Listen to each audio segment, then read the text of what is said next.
I'll introduce you to and have the honor and the privilege to introduce you to U.S. Representative Lloyd Doggett.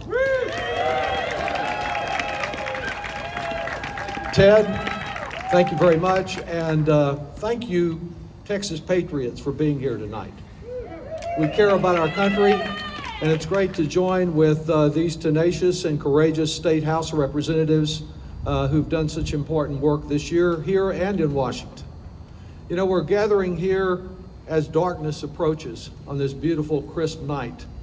We mark the anniversary with a candlelight vigil, because together, indivisible, we will be the light in the face of darkness. Authoritarianism from the bleakest parts of the last century does not belong anywhere on this planet, but it certainly doesn't belong here in the land of the free. And that's what we're about. Today we are lifting our voices and offering our prayers. The Republican Party today is built on lies. COVID lies, climate lies, and the coup lies. And these big lies cost lives. I was at the Capitol on January the 6th. 141 law enforcement officers suffered injury, and there were some deaths.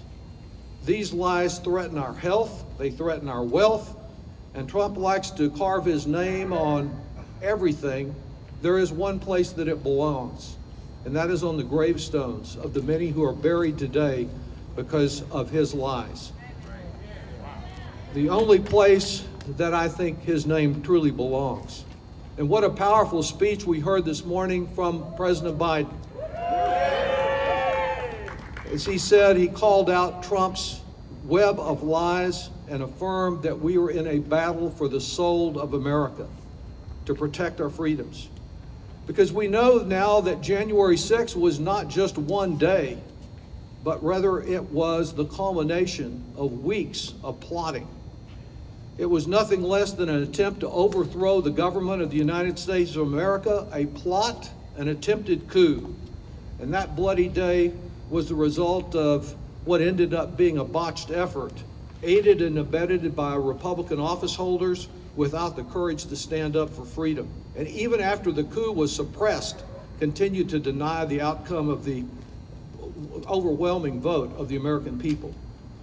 As they continue to wink and nod at violent insurrectionists, Republicans are laying down a carpet, a very red carpet, for the next overthrow attempt.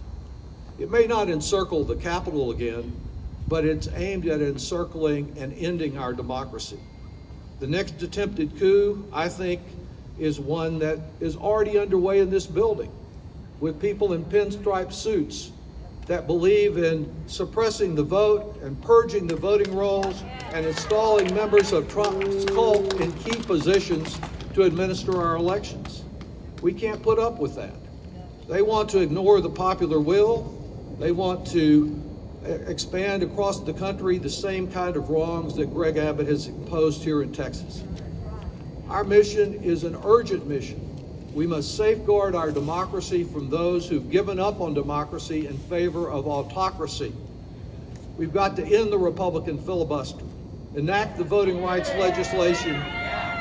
legislation named for my dear friend and deskmate John Lewis.